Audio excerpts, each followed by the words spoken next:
Good morning.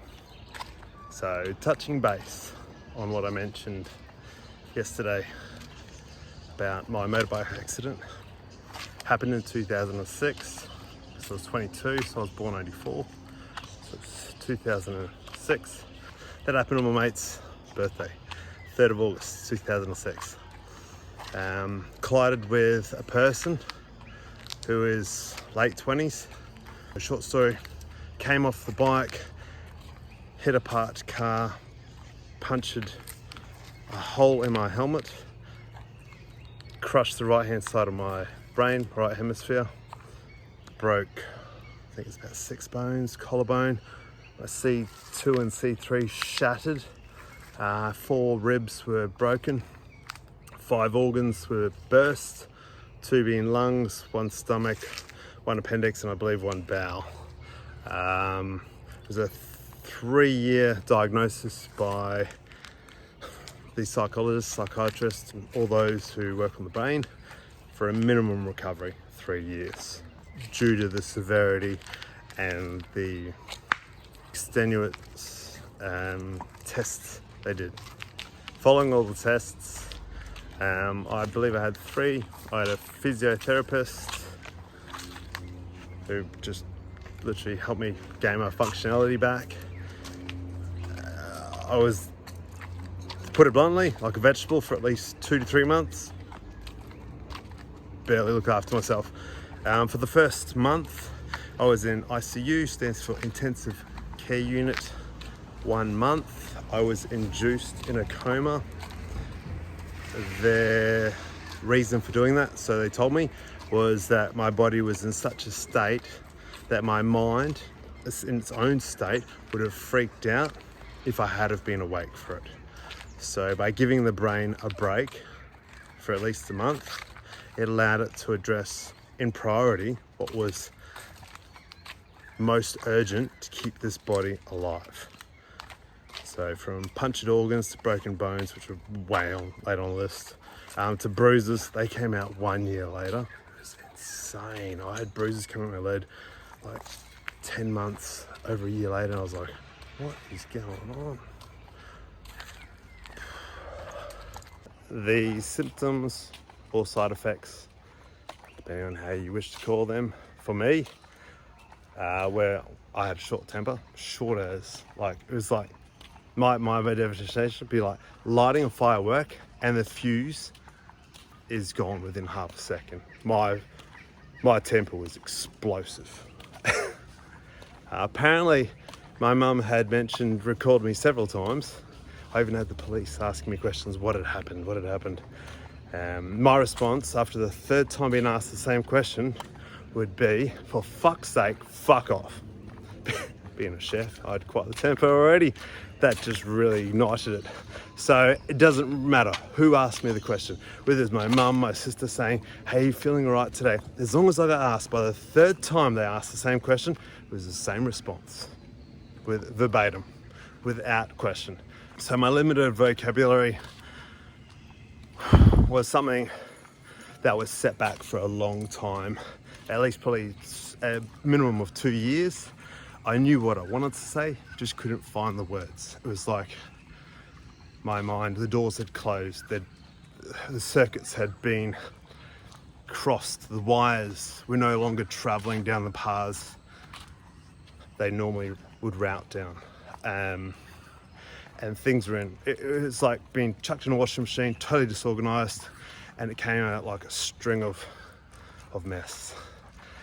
So I was working with that, while the body was then prioritizing obviously broken bones, bruises, punctured organs. Obviously lungs become very precious when it comes to survival.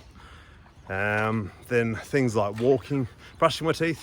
I couldn't brush my teeth for about 6 months. With my right side, I learned everything on my left. So I'm actually right-handed, always have been. I learned how to be ambidextrous for an entire year on my left-hand side, because my right side would not function. It would just simply, I knew what I wanted to do, it just wouldn't do it. It couldn't do it. In fact, my left side was better than doing what my right side was, and yeah, I've been right-sided my whole life. That's how bad it was. So, massive challenge my first year of recovery. Massive challenge. They diagnosed me, or they said, what they told me is my first year is going to be real simple, just getting back on track, not even going to work. So I didn't work for an entire year, couldn't work. I got back into chefing, I think I was a second or third year apprentice. So I went back to my original work. They let me get back in there with the temper I had. A few things broke fairly quickly, occasionally. It kept happening, but I couldn't sustain it long enough. The boss is awesome, super cool and willing to give me a second go, really understanding, and the team there were great. Just, I changed. I was no longer me. Yeah, so with that change, also came with slurred speech. Whenever I had like 1 or 2 beers, mate, I looked like I was sloshed. My brain was that jumbled up that a beer would knock me sideways. Apart from the temper, my inability to retain memory was unbelievably shocking. I had a goldfish memory. I think while I was in ICU, if it was under 15 minutes, I had no idea. My family would come back after 15 minutes, like taking a break to go to lunch. They'd come back, they'd go, chatting to each other, and I'd just be sitting in bed going, "Hey, are you guys here?" They go, "Yeah, we're here." I'm like, "Oh my God, so good to see you." And it'd be like that every time. It'd be like 51st dates. Every 15 minutes was another date with whatever was happening. So I had 15-minute memory, max, in ICU. It slowly gained back, but even with that, things like just remembering shopping lists, remembering where I'd parked, even though I wasn't driving for like at least the first year, I couldn't drive. My functionality was just physically, I couldn't do it. If I couldn't even brush my teeth, there's no way I was driving, or should be driving. My physical attributes, I felt like a crushed Coke can trying to function. It hurt. I sneezed. I tell you now, if you've ever had broken ribs, if you ever know of someone with broken ribs, if you ever thought, "Oh, I've got broken ribs," you'll know when you got broken ribs. You sneeze, like you go achoo, like say you got a bit of pepper in your nose. Those broken ribs are the most painful things you will ever feel in your entire life. So when it came to everyday functionality, it was a challenge. Mentally, physically, spiritually, it crushed me. Like stepping on eggshells, just hearing them crunch beneath your feet. Every step just crushed me. It was like building Humpty Dumpty. Every day, you're back off that wall again. You gotta build yourself back up. So, when it came to resilience, bro, I've got some resilience. I also don't take a lot of shit now from anybody. Having quite the childhood being brought up. Dad left when I was 5. Mum loved to drink alcohol. Being, mentally and physically and verbally abusive. You can only imagine that adds up. But following the accident, when family tried to step in, I gave them a 3-time treatment, just fuck off. I did it on my own. And I'll tell you now, toughest thing I have ever done in my life yet. And I'm turning 41 this year. I just turned 22. I think it'll still be the toughest thing I'll ever do in my entire life. It was a game changer. It's put perspective on me. When I look at people that say, "I've got a hard day, I can't find my car, my partner broke up," my bro, grow a fucking spine. Dead set. Man, I am living because I made the choice. I've got to sat back and claim disability allowance and just going, fuck it. I'll throw on the towel and let's just sit on that shit for the rest of my life. But my standards and my values just thought, come on. What kind of quality of life is that? And is that what I really want? My first response was like, fuck no, that can fuck off too. So my expectations definitely carry a lot of weight, like their own gym. And making those choices has been the best decision I've ever had. Best decision I've ever made. Wouldn't change it. Definitely got me to where I am now. And I wouldn't be here now without those decisions, without those choices being made. The percentage of people I've seen that choose the easy way out, those who have a legitimate reason or legitimate disability, I completely understand. And I'm not against that whatsoever. But those who let life dictate what they can and can't do, harden the fuck up. Listen to a bit of Jocko Wills. Listen to a bit of Tony Robbins. Listen to somebody that's just gonna help you just get over it. Be like an SAS. Someone in the Defence Force that just doesn't take shit and just gets the job done. But it's not any job. It's the one most valuable thing in your life. It's you. If you don't get it done, who the fuck else is gonna get it done?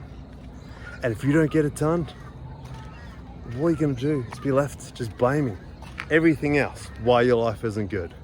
And that to me is bullshit. My family, I like that. Yet I'm the one who's gone through the most traumatic shit. So I think it's all bias. And I can push out the other end. Bring it on.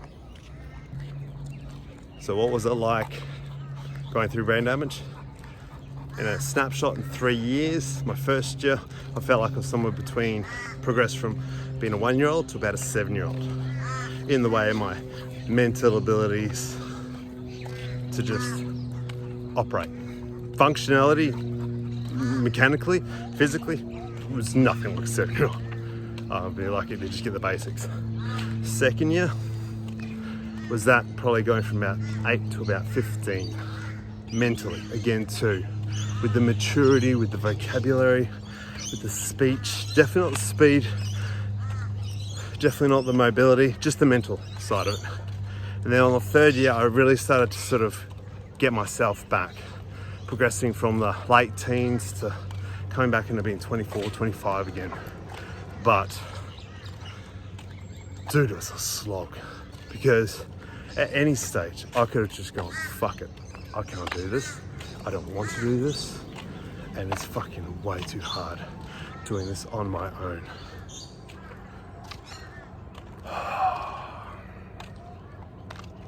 One hell of a journey. Life, never boring. So with my own standards, I hold myself accountable. I've always held others, I believe, to a high standard as well. I feel that's because people I want to be associated with, people I want to be around. I want to be around people with high standards. Because in the social aspects of things, the one thing a lot of entrepreneurs always keep on rehashing is you are as rich as the nearest 5 people to you. You are as wealthy as the nearest 5 people. The nearest 5 people dictate pretty much how you are in life.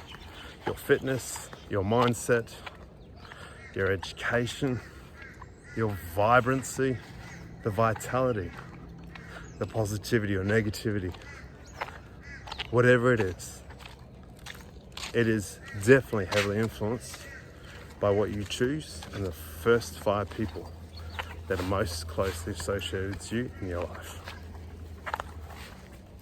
Hence, that is why I picked my wife. So I need someone who's willing to be on that same level. It's been a push for the both of us, but in the last 2 years, being married now, or being together, we've learnt that the other has good intentions for the other one. And in knowing that, it allows us to be more understanding with one another and accepting of our personalities, the uniqueness behind them, and the power they convey. I find I'm quite straightforward, strong personality. She's strong in her own ways, subtle, gentle, but in a way, that's all you need. Become like butter around my wife. Easy to spread. Take me wherever you want.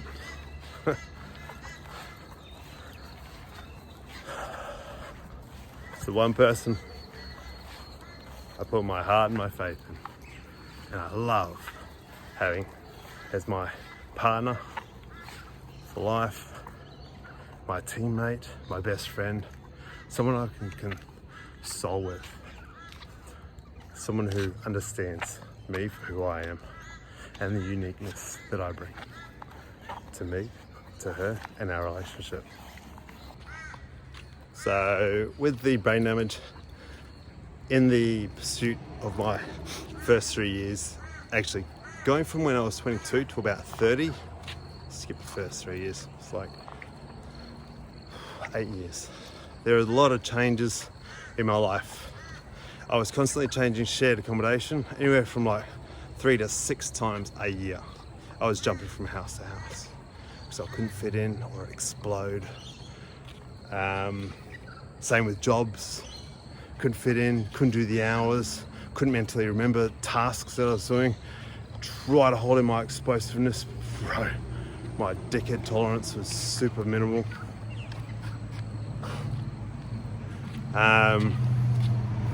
And partners, like, that was like an agenda I would have loved to take. It's like a vacation, you know, if I could afford one, if I had the time, if I had the faculties to be able to facilitate having a partner. But that never really happened.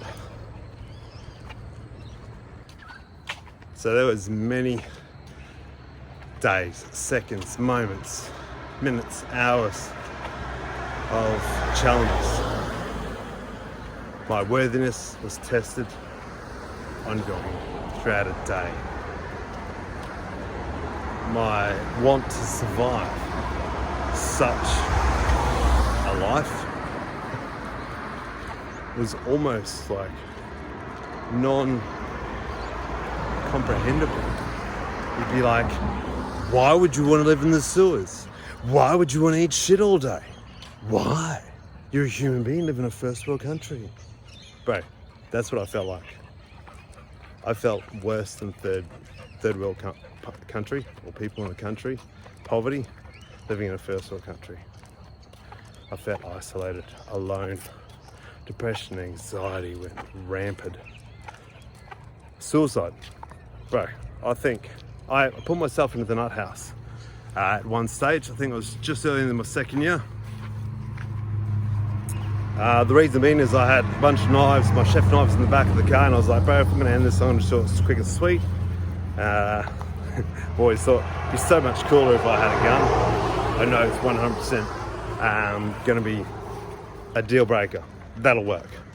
The possibility of driving the car and then being incapacitated or paraplegic for the rest of my life and not having fulfilled my outcome, or using a knife and slitting and all of a sudden being brain damaged further but not being dead, or being stuck in a nut house and being wrapped up the rest of my life, I thought, man, I need something that's going to work in a permanent sense and needs to be 100% guaranteed.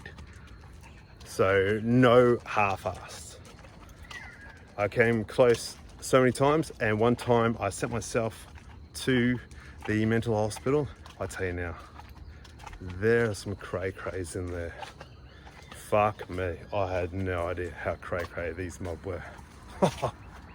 Dude, I remember seeing a guy in a straitjacket headbutting the window, the glass window of the door, 4 hours straight, bleeding from the skull, just headbutting. I was like, bro, what does that come on? Fuck, get me out of here. I'm not that bad. I just want to end life, bro. I'm not doing shit like that. Next level. Wow. There's some weird shit happening. Oh man, felt like I was in junkie hell. In a rat, I'd never lived in a hell, or even thought there was a hell, or even seen a hell like that on TV. That's that kind of shit you see in Hollywood. They created it and you're like, that wouldn't be real. Bro, it's real. Not just the nut house, but being in a circumstance that I'd been in, I would have wished it upon my worst enemy. It is a hell. If there is a hell, that is hell. But I was here, not in hell. So my ambitions and goals now are very definitive. It's gonna work in the next 5 years because I need to change my thought patterns personally. I've got a very strong mind, but I know I also have something else that I need to address. And I believe it's going to come with more than just strategies and techniques. It'll come with medication of some description. I need something to assist. It's like having coffee in the morning. Just, not everyone needs it. Some people just can't function without it. But I want to have a better quality of life. Ultimately, that's what I'm achieving. And I'm doing it organically, as best I can, without the medication so far. In the meantime, I love my wife. I have the best wife in the world, very understanding. Though we met only 2 years ago, she's from Taiwan and I'm Australian, and we used Google Translate for an entire year just to communicate, because I couldn't talk Taiwanese and she couldn't talk English. The connection was pure, and that made all the difference with bringing us together. It's made me a much happier human being, feeling more worthy and accepted of myself, as she makes me feel worthy and accepted of myself and loved. Something I've never known how good it can really feel, and that's why I knew those are the qualities that I was after. She possessed them, and I was like, I'm marrying. 3 months, we'd already agreed. Within a year, we got married. So best move I've ever done. When they say it's like love at first sight, or it just clicks, can't really describe it. Those who have had it, and those who are having it, and those who are yet to have it, may not be everyone's thing, but you'll know when it happens. It'll just, one of those moments in life, it'll just happen. And it's the best feeling ever. Might just be the thing you need to. Definitely I needed it. On a great note, I love glass half full. I love being positive.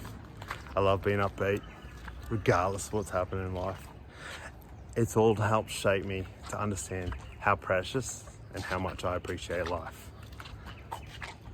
Every moment's valuable.